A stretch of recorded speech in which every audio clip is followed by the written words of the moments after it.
السلام علیکم ورحمۃ اللہ وبرکاتہ۔ آج کا ہمارا سبق کرامت۔ سب سے پہلے ویڈیو کو آخر تک ضرور دیکھیں، ویڈیو انفارمیٹیو ہے۔ اللہ تعالیٰ اپنے نیک بندوں کی عزت بڑھانے کے لیے کبھی کبھی ان کے ذریعے ایسی باتیں ظاہر کر دیتا ہے جو عادت کے خلاف اور مشکل ہوتی ہے، جنہیں عام لوگ نہیں کر سکتے، جیسے پانی پر چلنا، ہوا میں اڑنا وغیرہ۔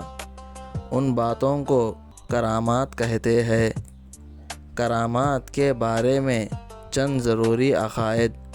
پہلا، نیک بندوں اور اولیاء اللہ سے کرامتیں کا ظاہر ہونا حق ہے۔ دوسرا، ولی سے کرامت کا ظاہر ہونا اللہ کے احکام کی مکمل پابندی اور حضور صلی اللہ علیہ وسلم کا کامل اتباع اور پیروی کی برکت سے ہوتا ہے۔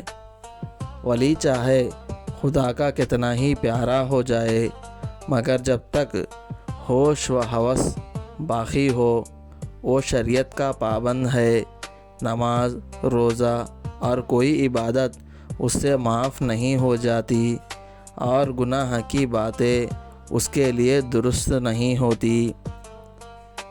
چوتھا، ایسا شخص جو شریعت کے خلاف کام کرے، جیسا نماز نہ پڑھے یا داڑھی مونڈھے وغیرہ، وہ ہرگز ولی نہیں ہو سکتا، چاہے اس سے کتنی ہی باتیں عادتیں کے خلاف ظاہری ہوتی ہو، چاہے وہ ہوا میں اڑنے لگے، پانی پر چلنے لگے اور طرح طرح کے عجیب کام کرے۔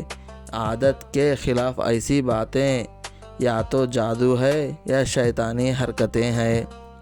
ہم مسلمانوں کا عقیدہ ہے کہ اولیاء اللہ سے کرامتوں کا ظاہر ہونا حق ہے اور اس پر ہمارا ایمان ہے۔